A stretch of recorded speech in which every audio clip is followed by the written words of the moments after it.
our next meeting, we're going to be talking about the market, but I'll talk about that after our current meeting. So today we have a panel with Michael and Prejean. Thank you both for coming on. Ryan is going to interview these guys. They're going to be talking to us about how they do lead gen outside of Zillow leads and just how to diversify their income in terms of how to get outside leads from other sources. So I will pass it off to Ryan and Michael and Prejean. Thanks, guys. Welcome, everyone. Good morning, everyone. And thank you to Michael and Prejean for doing this for us. We picked Michael and Prejean because we were going through all the closings and we seen that they had a really diversified portfolio on where they're closing their leads from. They have a good mixture of like personal leads, Twin Oaks leads, and also leads that from referral platforms or even paid services that they're getting leads from and closing. So yeah, we think it'd be beneficial to hear how they're doing it and what kind of different platforms they're using, because I think it's probably really beneficial for all the other agents to be doing similar things and getting more business. So I will start off by asking, I'll ask Michael the first question. What lead platforms are you using outside of Twin Oaks to get leads? Oh, I don't have audio on you. While you fix that, I'll ask Prejean the same question first. Prejean, where are you getting leads from outside of Twin Oaks? Outside of Twin Oaks, my bread and butter as far as lead gen is from Redfin. Okay. I have a partner account which is similar to Zillow Flex, but the Redfin version on an individual agent basis versus a brokerage account. And how long have you had that account for? Since 2021. Okay. I want to say end of 2021. Do you remember how you got that account? That was quite a while back. Somebody, I can't remember who, somebody told me about it and I looked into it and I pretty much had to apply to join. Okay. They look at my sales history at that point and I got in at a good time because it's harder to get in now. Yeah. So those are referral based leads. Like when you close a lead from them, you pay them a referral percentage. That's correct. Do you know what that percentage is off the top of your head? Yeah, it's a range from 33% to 40%, depending on sales price. Okay, got it. Yeah, so kind of similar to the Zillow leads. Mm-hmm. Since you've done Zillow too, how are the leads kind of different? I guess how do they come in? So the biggest difference on how they come in is with Redfin, you get a text. And okay. you get a text and then there's a link in the text and you click the link to preview more about what the lead is, and then whoever grabs it first gets the lead. They give you an option pretty much. Do you want to call? Do you want to text? Or do you want to email based upon what the lead input how they want to be communicated with? Yeah. So you have the ability to kind of reject it too at that time? Yep. So it's not like a phone call like Zillow getting calls. It's a text. Yeah. What would you rate like the overall quality of those leads? Like maybe as compared to like Zillow and other lead sources we have. Honestly, I think it's the same people. It's the same people. It's not really a big difference from my experience. So are they like requesting a tour in most cases? I don't know if you already answered this, but the majority are buyers, I'm guessing. Most are buyers. Okay. And yeah, are they requesting a tour of the home? Is that how they're getting the lead contact information? Yeah, they're requesting a tour. Sometimes you get people who have a general question or they have questions in their request, but most of them is a tour request. Okay. And what is your approach, or how do you handle like scripting? If they want to be contacted by text, are you just kind of sticking to text and texting them, trying to book the appointment, or do you think talking to them on the phone is important? I honestly, I treat them just like a Zillow lead. So all the training and all the things we have embedded, I do the same. Mhm. I do the same thing. So Yeah. I just have the option to text or email first, depending on the lead. Yeah. Do they get sent through your CRM or are they like landing in your email inbox once you get them? So I was able to connect my Redfin account with Follow Up Boss. So Okay. now when I accept the Redfin lead, it goes straight to Follow Up Boss. Yeah. And then we'll ask the question. They're paid through escrow, obviously, right? Hmm. Okay, cool. One more question, then I'll go over to Michael. Um, I already asked you this actually. What was the referral fee? So you said it's a range from like 25 to 40 or something like Hmm. that. Yeah. 33 to 40. Yeah. So I was saying before the meeting started, there was a link we used to have that we used to send to all the agents and they would click on it and apply for the Redfin platform. Do you know if we still have that in the university, Katie? I would have to check. Yeah, Yeah. I'll be able to tell you in just a minute. I think the link that we had might have like broke or they changed the link. So yeah, we used to have a link we sent out to everybody, but like Prejean was saying, you apply and you're not guaranteed entry. I think it has a lot to do with like how many agents they have in each particular zip code or the areas you cover, but everyone should apply. I mean, if there's some sort of wait list, you obviously want to get on that wait list. So moving over to Michael, got your audio, Michael? Can you hear me? Yeah, All gotcha. right. So yeah, same question. What lead platforms, personal lead platforms are you using? Oh, good morning and go Niners. What I'm using right now is upnestrealtor.com. I'm using those heavily. So Upnest is seller leads. Majority of the leads that I get are seller leads through Upnest. It's 175 a month and it's a 30% referral fee upon closing. I also use realtor.com, which basically is connection leads. So it's a live transfer Mhm. lead that comes in. Different budgets, right? You can buy what's called slots. You can buy up to 4 slots in one zip code. So depending Mhm. on what zip code you pick, you can buy the slots. It's a guaranteed lead base. So sit there and tell you that you're going to get X amount of leads for this entire year. So from Yeah. there, you get them in different quantities. Some months you may get, say, 10. The next month you may get 3, so on and so forth. But by the end of the year, you're going to get close to exactly the lead that you paid for in regards to the slot you bought. Yeah. I think they do an audit too, don't they, at the end of the year? And I don't know if they give you a credit or something if you don't get the amount of leads like they promised you or something. Exactly. Yeah. So basically, the budget works differently. The accounting is kind of funky. So I wouldn't rely on looking at accounting. But at the end of the year, they reconcile exactly your dollar amount that you get. And if you have Mhm. X amount of leads left over in your budget, you can carry it on to the next month or so on and so forth. Yeah. So I know those realtor.com, like the paid leads, sometimes those are shared or not shared. I forgot the term they use for it. And it's a different price whether you want those leads exclusively, like you're the only agent, or it's going to be sent to multiple agents. The lead would like be cheaper. Which ones do you do? I do the non-share leads. Um, Okay. but I think like Prejean said the same thing, like hit it on the nail. Like regardless, these people are going to Realtor.com, Zillow, and Redfin. So even though it may Yeah. be a non-share lead on Realtor.com, they sometimes pop up on Zillow or they sometimes pop up Mhm. on Redfin as well. Yeah, there's a huge amount of I don't want to say confusion, but like a lot of even on the Flex platform where Zillow says they're exclusive leads, we're the only agent that's getting it, and then they're like the lead is like tied to us, you know. So even if they make another request, it comes to us, other agents contact them. Then the agent will get Like confused, like, hey, they said I'm the only person getting this. It's like, yeah, Zillow's probably not sending them to them. They're probably online all day, doing a all bunch day. of Yep. stuff and inquiring and having a bunch of different agents call them. Which actually brings me to something that I think we should talk about, which is speed to lead. Speed to lead when I was a producing agent was like super, super important. And of course, you guys are out in the field and it's hard to contact these people immediately. But it made me think about it when we're talking about these realtor.com. Michael obviously sees the value in getting the exclusive leads. And maybe we'll ask Michael what the strategy is behind that, but he's paying more.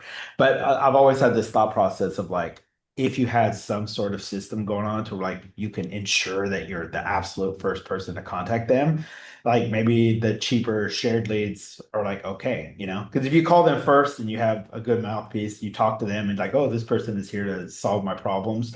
They will get another call from another agent, but it'll be after you. So you can say something like, oh, just to let you know, you're probably going to get a bunch of other calls from agents. You can just ignore those. Like there's some scripting to it, but you have to ensure that you're the first one to contact them. So yeah, was it why did you see the better value in getting the exclusive leads, Michael? Well, I think speed of lead is one part, but impact of a call is the second part, right? So even though, man, I get to that lead because I'm doing something in the grocery store or it's just not a great time to call that lead, and someone else did call that lead, I try to make the calls always impactful and more memorable. I think a lot Yeah. of people do the question calls like, what do you want to do? What do you want to buy? So on and so forth, where I make it a conversation, right? So regardless, I take every call as competition, right? They're going to talk to somebody else regardless, right? So for me, speed of lead is definitely something that I try to do as much as I can. But if I don't do that, regardless, I'm making the call impactful, right? I'm making it more of a Yeah. conversation, talking about the day, we're talking about what's going on. We're not this sort of robot realtor that's like following up with clients. No, that's a super good outlook. But we had an agent talk to us the other day about they actually got on the phone with a lead, and the lead was like, "You're the 100th realtor I've talked to," and I'm like, sick of these calls or whatever. But it was kind of crazy because the conversation was so long. Like she did a Right. super good job of like keeping them on the phone, and I was like, the guy obviously like wants to be serviced. So he's looking for somebody to like stand out. And I've seen Michael be able to do that on many of his calls, like find a way to connect with them on a personal level and really get them to see value in Michael. So that's super, super important. So we're like on the lines of maybe even scripting with that, Prejean. What do you think is important in a first phone call or correspondence with these leads that you're getting? It's important to follow the script we already have for the ALM. Um, Mm-hmm. Prejean made the script, by the way. How many years ago was that? Prejean wrote the very first script we ever had for Yep. Zillow, way That, way back in the day. that's when I mhm. met him. He came out of your office and handed me the script, and it had yellow lines. It was beautiful. We Love had that. this saying when we were like onboarding new agents, they'd be like so scared to take their first phone call. I'd be like, we have this script, and you can literally read the script The and sound script. like a robot. And if you stick to exactly what the script says, you will get the appointment and you will meet with them. Then they'd be like, okay, I feel like a little bit better. But scripting is important, but also you got to vary away from the script or find your own fine tuning to it. Not immediately, but in time when you get really good at it. So sorry to interrupt, Prejon. Back to the initial question. No, you're good. It's for those of you who have seen the script. It's just follow the script.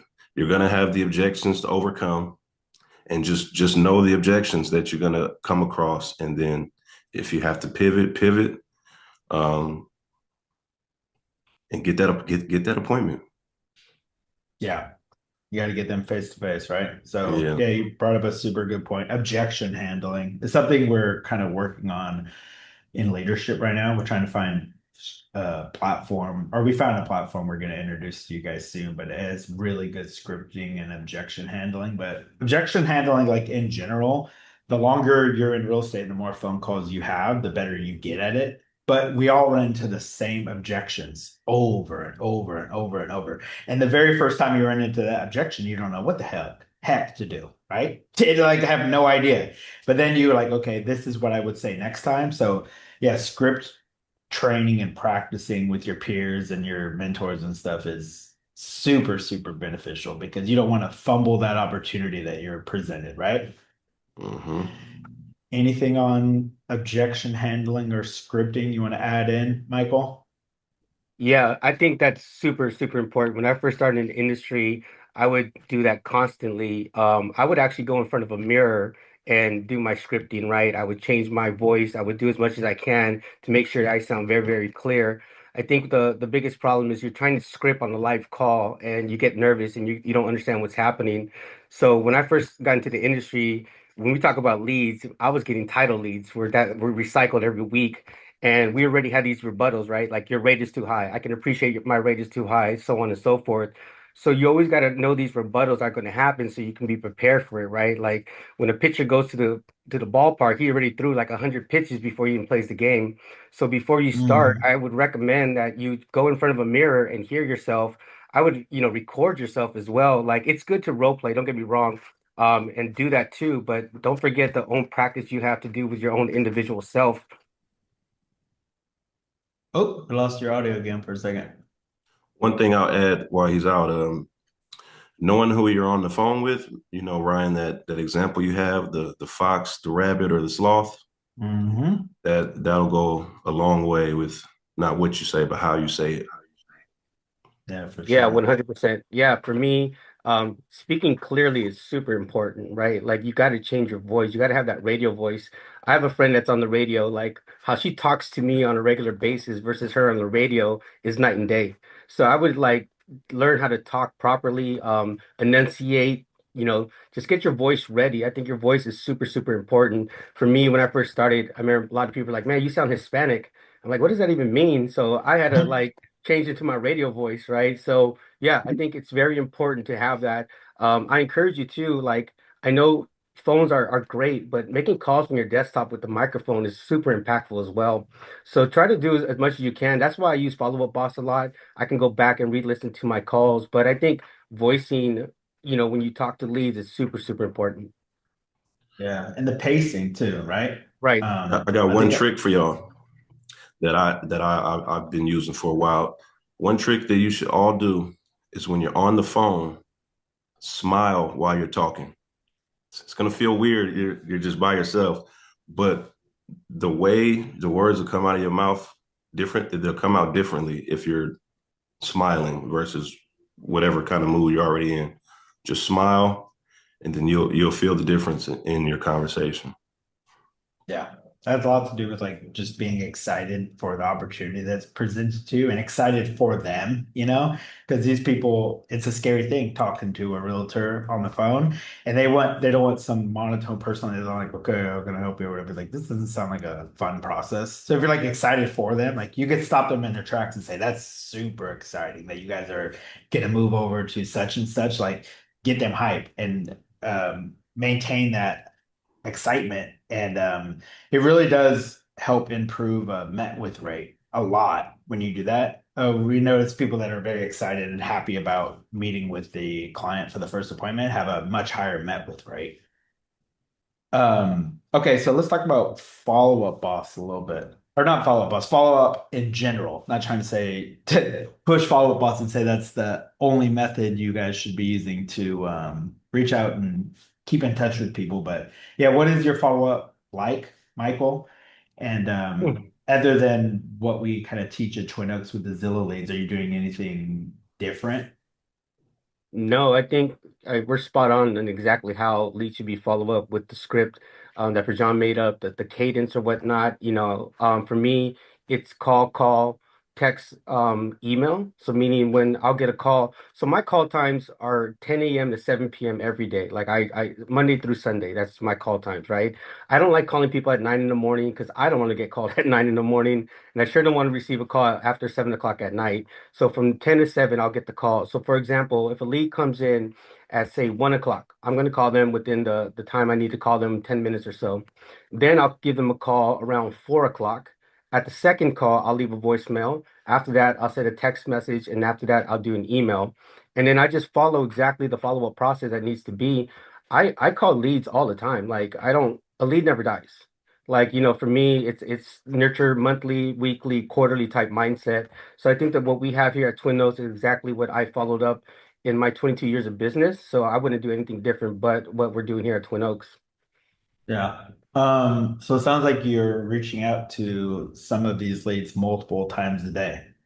100%. Yep. Okay, that's not something I hear everyone doing. I think that's great. And I think the reason why people are probably not doing it is because it's time consuming or they're not in their CRM as much as they should be. But I'm noticing that about you. You seem to be very consistent with your use of CRM. Are you like time blocking for that? Or you just fitting it in when it needs to be fit in? It's like a non-negotiable. I'm not getting off until I finish what I'm supposed to do that day. How are you handling your CRM every day? Yeah, it's the first thing I open up every single day. So, to start my day, I just have 2 hours of what I call warm up. So from whatever time I need to be at an appointment, say 9 o'clock, I'm up at 6. So from 6 to 8:30, I'm looking at my CRM. I'm looking at different things. So CRM to me is like it's huge. It's key. It's like your KPI, right? Your key performance indicator. It shows me how many calls I'm doing. As far as like time blocking, definitely do that, but I do it more in different calendaring. So blue means I'm not doing nothing. Orange means I'm doing something for my health or something better. Purple is like family time, and green is really like go time. So I can go back in my week and see, wow, I had a lot of blues. I wasn't doing stuff this week. Or wow, I did a lot of greens. This is why I have a lot of appointments. So for me, CRM and calendaring are super, super important to me. And I think you should live in your CRM 100%.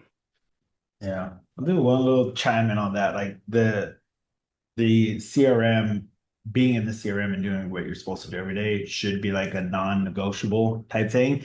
And whatever way you need to do that, like whether it's time blocking or you're just fitting it in, or I'm not going to get off until I finish it, it's personal, kind of. It just also depends on how much time you have during the day. If you're like, you have a lot of stuff going on, you have kids or you have another job, maybe like a part-time job or a full-time job, like you might have the time blockers not going to get done. Like you only got so many hours of the day, and you can't be calling people at 12 o'clock at night, right? So, Prejean, same kind of question here. Your follow up and yeah, how you're keeping track of these people and Mhm. making sure they're converting with you. What are your tricks? So what I did is I literally took the Twin Oak Smart List that you have with the broker supply lead, and I made a duplicate just for my other lead sources. So, I got, the brokerage supplied weekly, biweekly, monthly, and then I got my Redfin, boom, boom, boom, and then I have my other personal, boom, boom, boom, and I just follow it the same, just the way we have to do with the brokerage supply leads. I have a boatload of leads over this time that I've been working with all these platforms. So I've gone as far as me. You guys know I wear a lot of hats. I do mortgages now. I'm the president. I got kids. I coach baseball. Got all this stuff going on. So what I've been doing is I've been just getting help, whether it's from my assistant, other agents. If you guys on this call, I'm quick to try to tag somebody in. Um, I I go through some of my some of my leads. I'll work with another partner agent. I'll assign them 20 leads. Like, hey, I've been reaching out. You give it a try. Or um, so yeah, I work it the same as a broker supply leads, but I go another step. I get help when I need to, Yeah.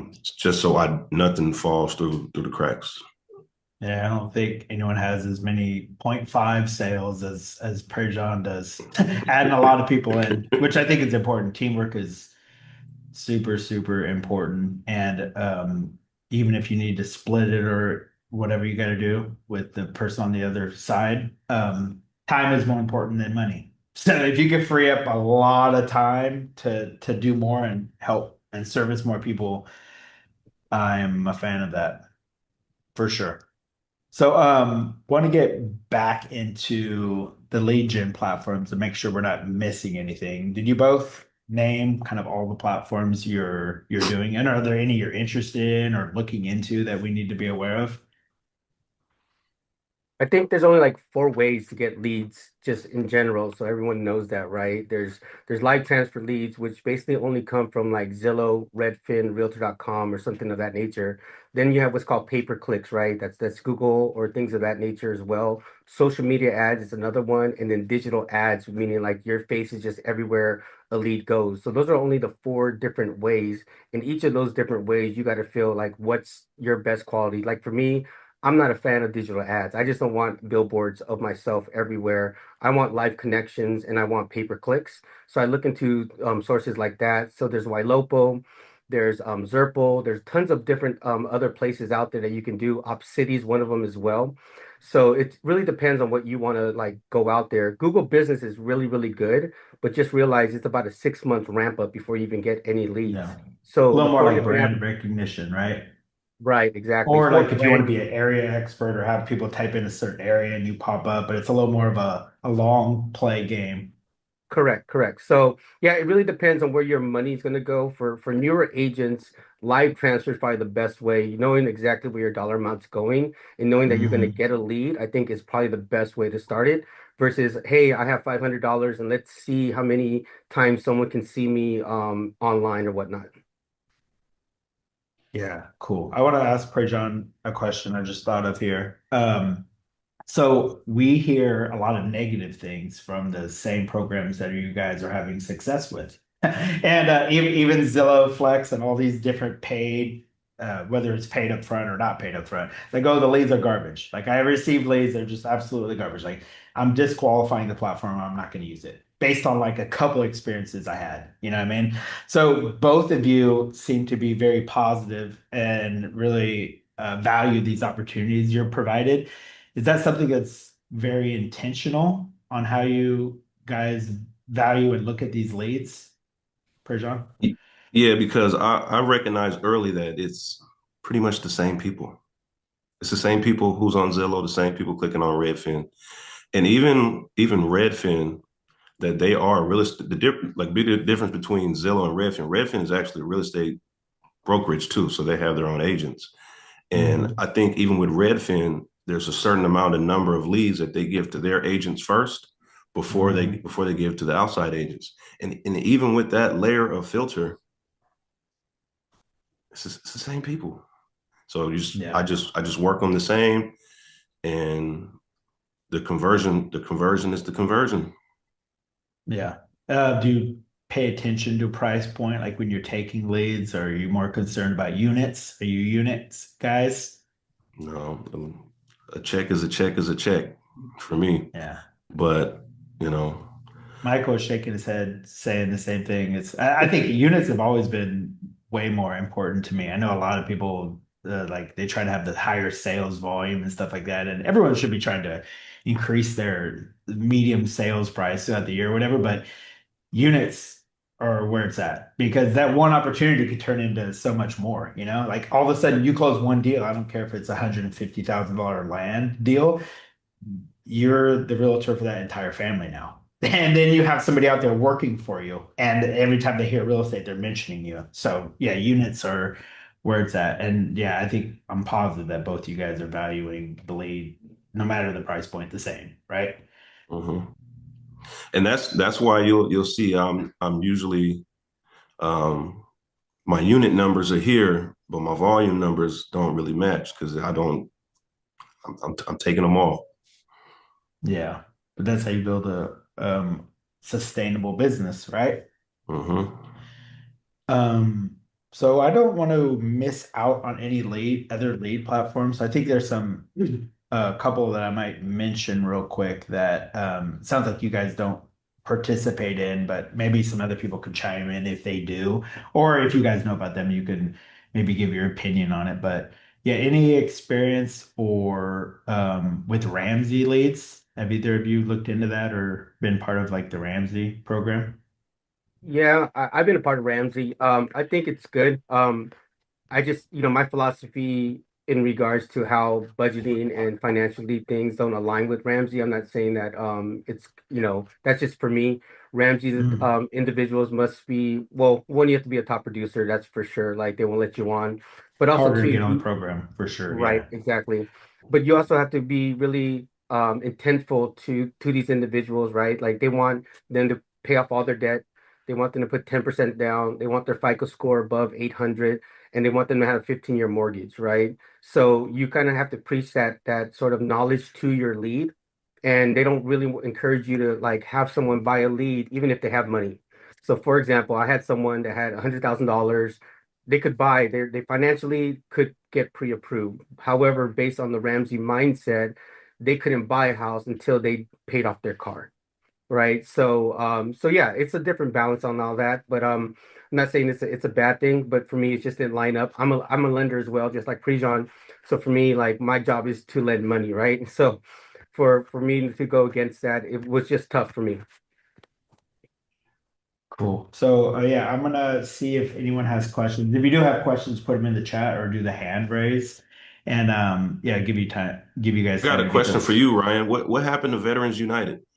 Veterans United. So What I happened? was yeah, I totally forgot about Veterans United. So I was participating in Veterans United. I think Dina was probably doing more closings on Veterans United than anyone else. She's getting a ton of them.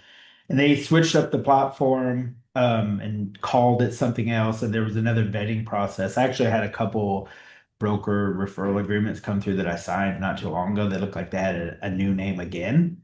So personally, I don't know. Does anyone here do Veterans United leads? I want to chime in. Dean is probably not here, right?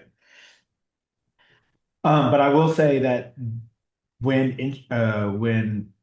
it was really hard on buyers, what year was that? 2019 through 2021, maybe. Like it was really, really hard on buyers to get offers accepted. It's even harder for VAs, like almost impossible because you got a VA loan and no one wants to consider it because you got 50 other offers that are not VA. You know what I mean? She was sending a lot of people to like new construction. I think that was like her little trick because new construction didn't care at all if you were VA. And yeah, Dina was top producer with that 2021. I'm so bad with years.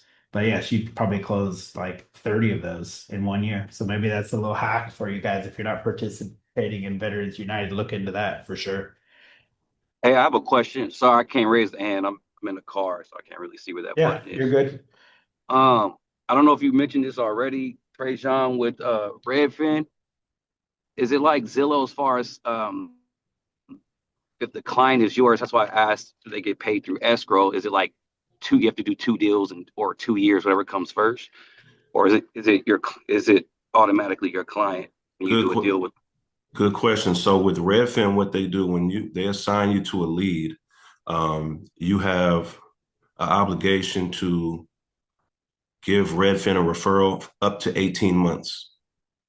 After 18 months and you close, you don't owe them. So to answer your question, yeah, they're yours up until 18. I mean, you owe them up to 18 months. Is that Up to on? So 18 there's no months. cap on the number of transactions, or is there? Or is it just one? Um, no, I think it's two. Okay. Yeah, I think So it's two. similar to just Yeah. less time. Okay. Mhm. Mm-hmm. All right. Right on. So again, get your questions ready. My last question for you guys, and then we'll see if other people have questions or if there's anything in the chat. I'm positive you guys are both going to have an amazing 2026. And you're probably thinking about other ideas to get business and what you're going to do. So give us a little tidbit of things you might be doing this year differently, or what do you have your eyes on that you are going to dabble? I know you can't give us all your secrets, right? But give us something that the agents can implement for 2026 to be like you guys. Michael first.